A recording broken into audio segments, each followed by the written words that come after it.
from New York. You're from New York. Alhamdulillah. Born and bred. Okay. In 1986, Imam Shakir moved to San Antonio, Texas. In 1988, he was elected resident Imam of Masjid Luqman in San Antonio. During an 8-year tenure, he received 2 outstanding leadership awards in 1988 and 1991. In 2002, he received the Interfaith Award for Religious Man of the Year for his interfaith and community initiatives. In November 2002, in recognition of his interfaith effort, the Fokalari movement invited Imam Shakir and he did attend the International Interfaith Summit in Rome. In 2005, Imam Shakir fulfilled his Hajj pilgrimage and made Hajj.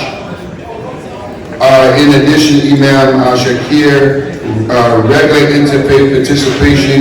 He has received a number of awards for his service, and he is awarded recipient of the Council of American Islamic Relations CARE.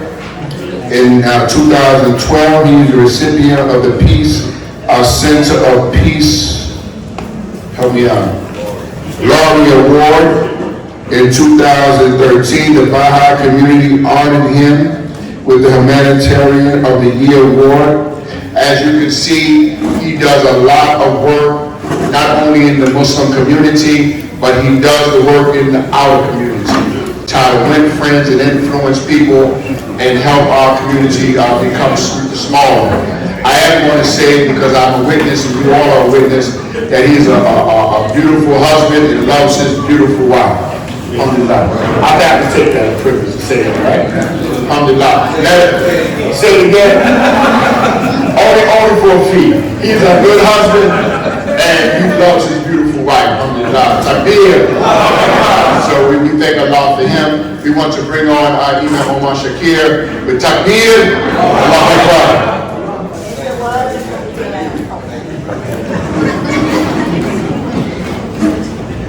Dear family, assalamu alaikum.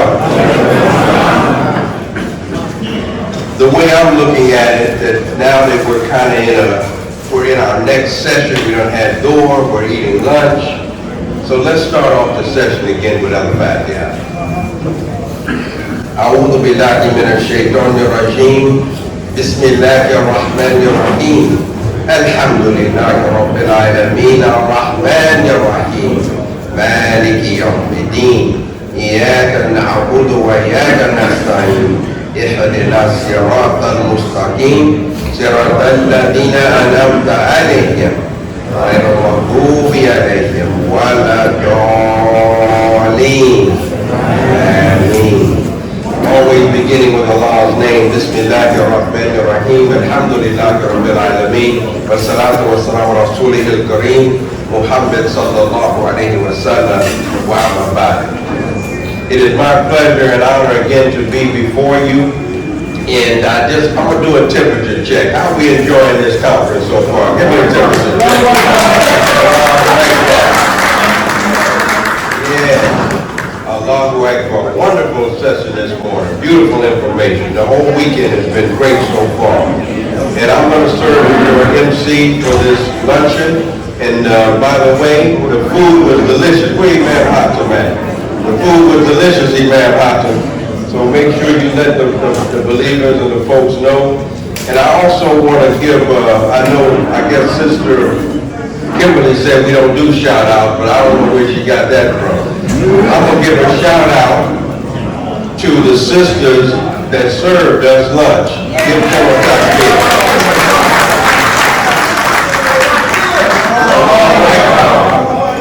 They took it upon themselves, and we appreciate that. And we thank Sister Rita also for helping us get this thing organized. I had an assignment that I was going to go table by table, and I was going to figure this thing out, but Allah worked it out so beautifully through Imam Hatem to let the sisters go first. and there y'all formed the line. I didn't know how we was going to do that on that little corner there, but Allah's the best plan. Praise be to Allah. We're not going to belabor, family. Our time is moving, and we have a treat for you for lunch. As you can see behind me on the PowerPoint, and if you looked at your schedule, we have our dear brother, Imam Dr. Abdel Jalil Nuruddin. Just like we said, Sister Aisha didn't need an introduction. I don't believe this brother needs an introduction either. If you've been reading the Muslim Journal for 30 years, you know who this brother is. But I'm going to give you a brief bio on him and then add my own personal commentary. Dr. Abdel Jalil Nuruddin, neuropathic doctor, doctor of nutrition and personal growth coach, was recently selected as a top neuropathic doctor of the year for 2023 by the International Association of Top Professionals for his outstanding leadership and dedication and commitment to the industry. With over 3 decades of experience as a neuropathic doctor, Dr. Nuruddin has certainly proven himself an expert in the healthcare industry. He is considered among his peers as a top national neuropathic doctor, try to say that real fast, neuropathic doctor with an office in Greensboro, North Carolina, also serving patients and clients across the United States, abroad with health protocols, supplements, and educational resources. Dr. Nuruddin's areas of expertise blends holistic health via multiple testing techniques to analyze the majority of today's health conditions using but not limited to, and forgive me if I mispronounce this, Meridian scans, electrometric measurement devices, live dry blood analysis, and iridology. Most procedures involve detox and cleanse regimens that help the body absorb healthy nutrients, resulting in enhanced cellular health. Part of our brother's education is that he attended the Clayton School of Natural Healing, where he obtained his degree in Doctor of Nature. I gotta slow down, family. I'm trying to rush. A Doctor of Naturopathy. He obtained a PhD in nutrition from the American Holistic College of Nutrition. Throughout his illustrious career, Dr. Abdel Nuruddin has received many awards and accolades and has been recognized worldwide for his accomplishments. This year, he will be considered for the Lifetime Achievement Award to be featured in the Top Industry of Professionals magazine. Dr. Nuruddin has his own line of nutritional products manufactured exclusively for his company, Genesis Health and Nutritional Center. Dr. Nuruddin endorses Alkaviva and the Vesta H2 water purification system, my apologies, doctor, which includes high-quality alkaline water system. And it goes on, and I'll just end this portion by saying that the president of the International Association of Top Professionals, Stephanie Sarami, stated, "Choosing Dr. Nuruddin for this honor was an easy decision for our panel to make. He is inspirational, influential, and a true visionary and thought leader. We cannot wait to meet him and celebrate his accomplishments at the year's gala." Looking back, Dr. Nuruddin attributes his success to his preservation, the perseverance, work ethic, and the mentors who has had that he has had along the way. When not working, he enjoys traveling and spending time with his family. Today, his intent is to inspire and influence those getting into the field. He doesn't have any of this on his resume, but if you heard me, I called him Imam, doctor. You didn't include that in the resume, Doc. Me and Dr. Nuruddin go way back. Talking about New York, I got my start in New York. I believe you did too. Back then we called it the Northeast Council of Imams, right? Praise be to Allah. So I've had the pleasure of knowing our brother for many, many years, and he has touched our lives. And I can say this, that our brother not only promotes it and talks about health, he also applies it in his own life. And if you look at him, he don't look, what is it, 77, brother man? He don't look 77. So with that, it is my honor and pleasure to bring forth my colleague and friend, the current Mid-Atlantic Southwest Section Convener, Imam Dr. Abdel Nuruddin.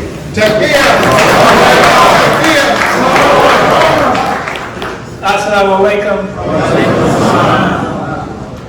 Connie's here with me this weekend. Yeah. And quite naturally, I'm very grateful, really, to have Connie as my wife. Any man would love to have a woman like Connie as your wife. And we've been doing this now for about 49 years.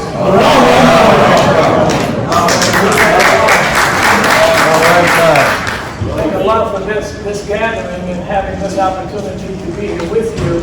I do need to say this because I met her in the temple of the Honorable Elijah Muhammad 50 years ago. She was there when I got there. I was standing on the corner one night, didn't know where I was going to go.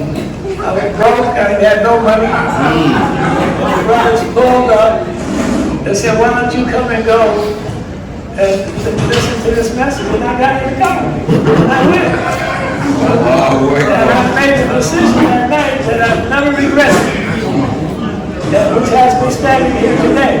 And we're not broke today. We're healthy today. And I think I got the best of the deal, because she was already there when I got there.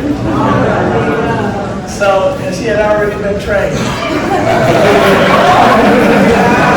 Praise be to Allah. I have a new book. The book is out this year, published this year. And I created a trailer for it. Let's play this trailer. Let me run this trailer for you. See if we can hear it.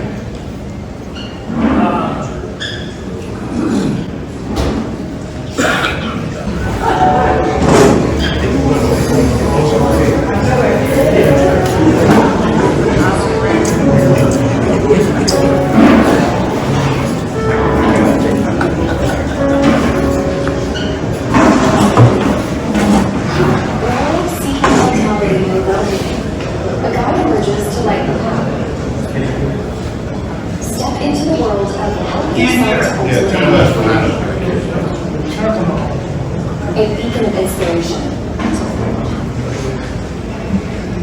A treasury of knowledge in health and nutrition. A future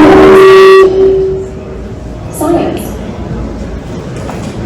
And the essence of spiritual well-being.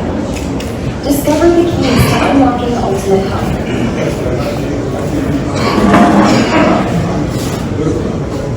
Empower yourself with disciplined choices from nutrition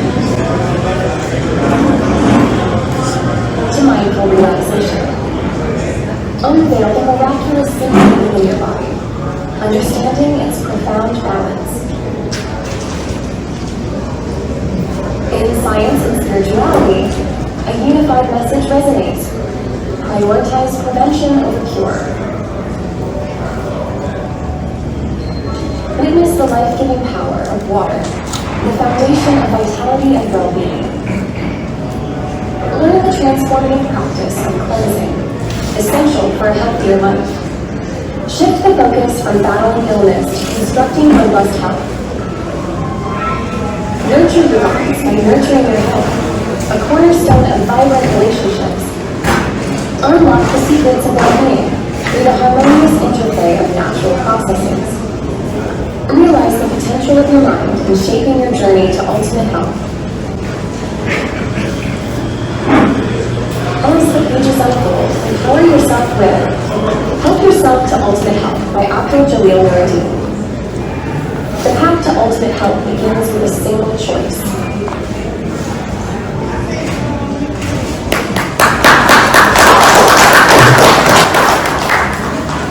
We got to cross over. We can't just stay with us and get to where we want to go. So we've diversified this trailer. We're young and old and black and white and Asians and others. And so all the books are gone that I have with me. But if you go to drnerdybooks.com, you can get it. You can get it in a soft cover. You can get it in a hardcover. And you can also get it on Kindle. So things are growing. And we're going into all of the major publishing houses at this point. So y'all pray. Y'all pray for us because things are looking good, but prayer always helps. So keep us in your prayers, and we pray that Allah will bless us to expand this. Okay, let me come out of here.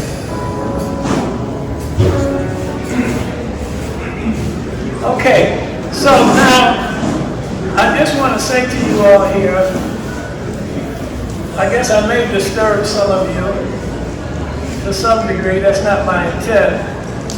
My intent really is to raise your level of consciousness.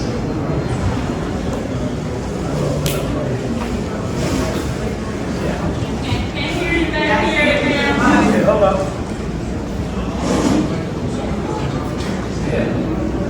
Okay, the objective of this presentation here today is to raise the level of consciousness.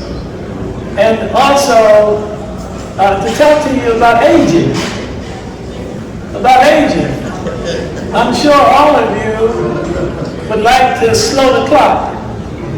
You know, you can't stop time, but you can slow the aging process if you take necessary actions. So I want to talk to you about 3 factors today that's leading to the disease that most of us have. The Quran says to us, this is the 5th chapter of the Quran, the 4th verse, يَسَأَلُونَكَ مَاذَا أُحِلَّ لَهُمْ قُلْ أُحِلَّ لَكُمُ كَيِّبًا. And it's translated, they ask thee, what is lawful to them as food? Say, lawful unto you are all things good and pure. God Almighty has spoken the truth. Now, this was revealed 1,400 years ago. We're living in a different day. We're living in a different time. We're living in a time of herbicides and pesticides and industrial waste and preservatives and a number of other things that weren't there 1,400 years ago. That weren't there 1,400 years ago. So we have to be very, very careful and conscious of what we are consuming today if we're going to keep our health. And I'm sure all of you would like to keep your health. None of us want to be sick. We live in a great country, hospitals everywhere, probably better staffed and better equipped than in most places around the world, but none of us want to stay in there overnight. None of us, even though we're in a pretty good place when you start talking about health care. But I want to talk to you about food. I want to talk to you about food groups and the importance of the consumption of food groups and you being mindful and careful of the foods that you consume today. So let's look at this old ancient Ayurvedic proverb. It says, when diet is wrong, medicine is of no use. Say that again. Dr. Ramadan's back there. I said, when diet is wrong, medicine is of no use. When diet is correct, medicine is of no need.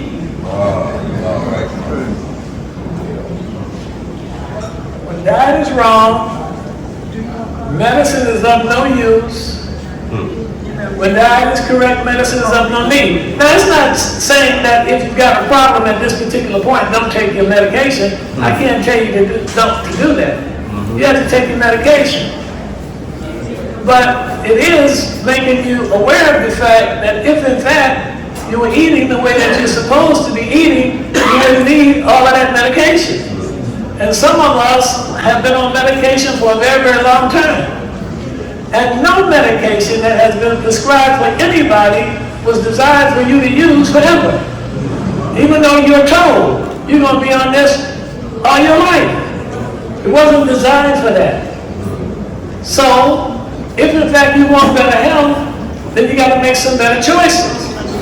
So, many of you are taking medications right now. You just can't walk off those medications. You need to work with your doctor if you're going to make a decision. Because some of you today are going to make a decision today. You have to choose who of you is going to be. Some of you will walk out of here in a better condition today than how you were before you came in. You have to choose who that's going to be. But we can share the information with you. You just have to take the action. At the core of illness are the weapons of mass destruction. This is what I call it. The trifactors: obesity, insulin resistance, and inflammation. The catalyst is the high carbohydrate diet most of us have been eating our entire lives. Well, what are they?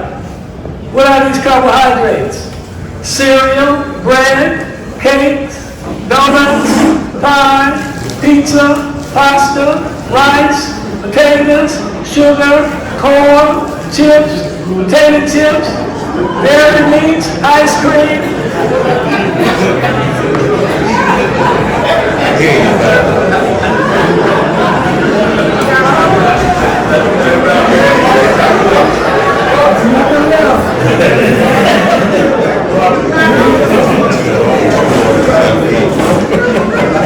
Now, I know some of you say, well, you ain't leaving nothing. You just wipe me out.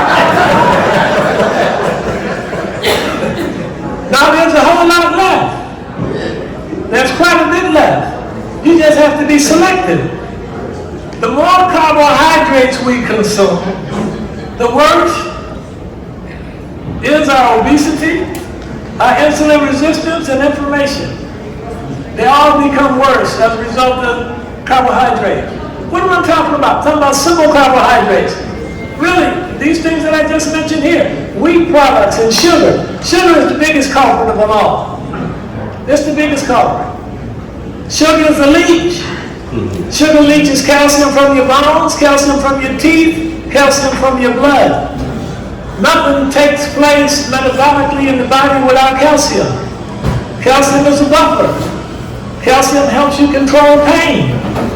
So the more sugar you eat, the more you leach that element from your body, which ultimately leads and lays you bare and prone to disorders that none of us want to have, but too many of us are experiencing today. The damage doesn't end there though. As these conditions worsen, they feed upon one another. Obesity contributes to insulin resistance, which in turn worsens obesity. Inflammation aggravates obesity, promoting more inflammation. Insulin resistance causes more inflammation, which worsens insulin resistance. This vicious cycle, which we call a positive feedback loop, in physiology upsets our internal balance in much the same way as gassing up your car with the wrong kind of fuel. But in the case of our health, though, the results can be deadly. Made even worse because insulin resistance and inflammation are largely visible. They slowly worsen, and we only become aware when the damage is done. The good news, actually, the great news, is that by reducing carbohydrate consumption, our diet will combat obesity, insulin resistance, and inflammation. Now, how many of you all came up in the Nation of Islam? Good. That's almost 90% of the room. Elijah Muhammad cut you off of white rice, white bread, anything white. That's right. White milk, anything white. And he didn't take you off of these foods that were white because the white man was the devil. He, in his mind, he took you off these foods because they were poison yesterday and they're poison today. They're still poison today. Obesity. Do you know the only animals that suffer from obesity are humans and the pets that they feed? We're all animals that suffer from obesity. And we feed the pets. Yeah, that's true. Obesity hasn't always been the epidemic that it is now. In 1960, just 14% of American adults were obese, according to the U.S. Centers for Disease Control and Prevention. That number remained relatively stable until 1980, when the U.S. Department of Agriculture and Health released the first dietary guidelines for Americans, in which they recommended a diet low in fat and high in carbohydrates. Backwards. Backwards. You need a diet high in fat, low in carbohydrates. But they convinced the public that the reason why heart attacks and strokes and hypertension were at the level that they were going in was because of fat. It wasn't the fat, it was the carbohydrates. The more insulin you have in your blood, the more glucose you have in your blood, the more that glucose will be converted to fat. Most of you in here today are probably suffering from a non-alcoholic fatty liver. Some of you probably already been diagnosed with it. It's one of the fastest growing disorders on the globe today. It is a fact. All of my clients, I make all of them, if they're going to stay my clients, flush their liver and their gallbladder at least twice a month. Very simple, inexpensive, save you from having to have your liver removed or your gallbladder removed. And I mean, they're removing gallbladders every day. And liver transplants are taking place on a regular basis. We can escape these type of operations and disorders if you just become mindful of what I'm going to share with you. What I'm sharing with you right now. It's the carbohydrates that's the problem. See, we start off, well, let's just talk about going out for dinner. Well, we had dinner last night. What time is First thing they came to the table with, they said, what do you want to drink? Well, most of us don't say, bring me water. Most of us say, bring me lemonade or sodas or something like that that's got sugar in it. Then after they bring that, the next thing they bring is the bread. That's right. Come on. Which is a starch that's converted into sugar. Then most of us, when we have the meal, we got a starch in there, there's potatoes in there, or there's rice in there, or macaroni, or something in there, more sugar. And this is how it goes day in and day out, year after year, decade after decade, score after score, in the lives of most of us. That's it. And then we wonder why these numbers are like they are. It's because of how we're eating. Somebody was talking to me yesterday about their health. He said, look, you know, I got this weight down here, you know, women carry it back here, men carry it up here. Now you can get rid of this. It's going to take you some, cost you some discipline in order to get rid of it, but you can get rid of it. So he says, yeah, I'm not working out like I used to work out. I said, it ain't working out. I said, the problem don't start in the gym, the problem starts in the kitchen. You got to correct the problem in the kitchen. 80% of it is in the food. 20% of it is in the exercise. So if you just start cutting back on these carbohydrates, too many potato chips, too many corn chips, Too many French fries. I mean, this is where we at. Biscuits, bagels. And some of you are becoming mindful and conscious now, and you say, I don't need that. You know you don't. But you are conditioned, your paradigm, which is controlling almost 90% of everything that you do, is conditioned to go on and eat those foods. So unless you condition yourself, train yourself, exercise your will is not weak. God didn't give you a weak will. You may be weak in using it. But the will is not weak. It's a faculty. A very, very powerful faculty that's been given to us as a tool to get the most and the best of what this life has to offer. Look, there's nothing like you on the globe. Nothing has the power that you have to be able to control your life, to manage your life, to balance your life, to have the kind of life that you really want for yourself. But it takes discipline. It takes a decision. And the decision will take you where you want to go. So what happened here? Just 14% of American adults were obese. What? This is 1960. Just 14% of Americans adults were obese according to the U.S. Centers for Disease Control and Prevention. That number remained relatively stable until 1980, when the U.S. Department of Agriculture and Health released the first dietary guidelines for America. And I mentioned to you what they recommended: what? A diet low in fat and high in carbohydrate.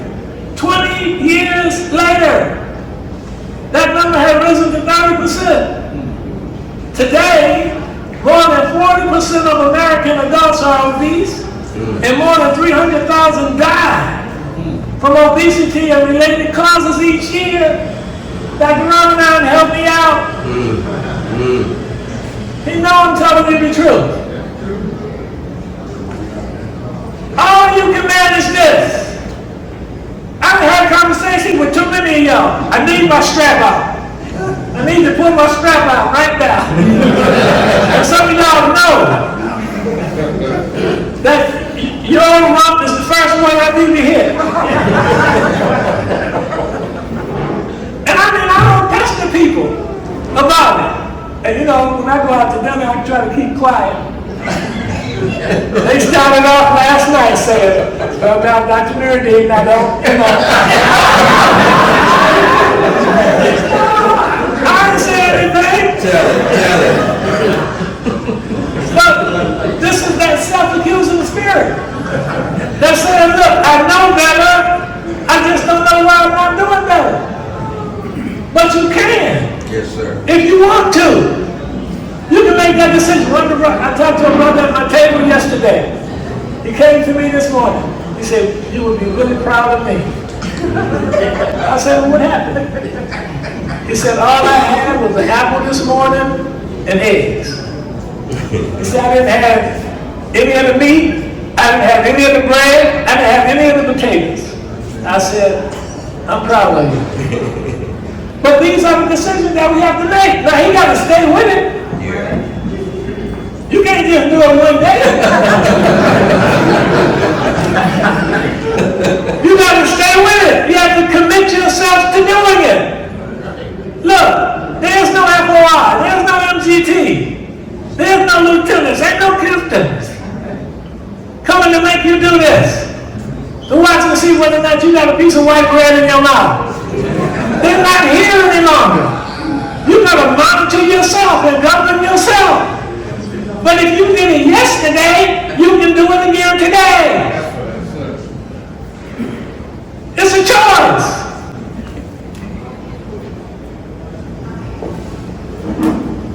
Medically, we define obesity by body mass index. BMI, you see this on your reports that you get from your doctor. A number popularized by none other than Ansel Keys. Or Ansel Keys. Keys was the one that came out and said high carbohydrate, low fat. The man ultimately responsible for those misguided 1980 food recommendations. Body mass index is a measure of appropriate weight for a given height. If you're curious about your own body mass index, you can find it out. If your number is under 25, you are a healthy weight. Between 25 and 30, you're considered overweight. Above 30, you're considered obese. And over 40, morbidly obese. You should check this out. Google it. Go to the gym and have it checked. Go to the gym and have it checked and see where you are. But most of you already know you're overweight. The question is, do you want to get rid of it? You don't know how much better you can feel. Look, I ain't talking to you about insulin resistance yet. I ain't talking to you about inflammation. I'm just talking to you about obesity. Now look, I gotta move on. Diseases caused or aggravated by obesity. Cardiovascular diseases, stroke, arteriosclerosis, hardening of the arteries contribute to heart attacks and strokes, hypertension, high blood pressure, phlebitis or venous blockage, elevated triglycerides in the blood, low HDL, low good cholesterol, other metabolic diseases and complications, cancer. I said from obesity. I ain't said insulin resistance. Insulin, if too much insulin in your blood will cause cancer. And inflammation. You want to get rid of that pain? I'm too tired of the pain. You should be. You can get rid of the pain.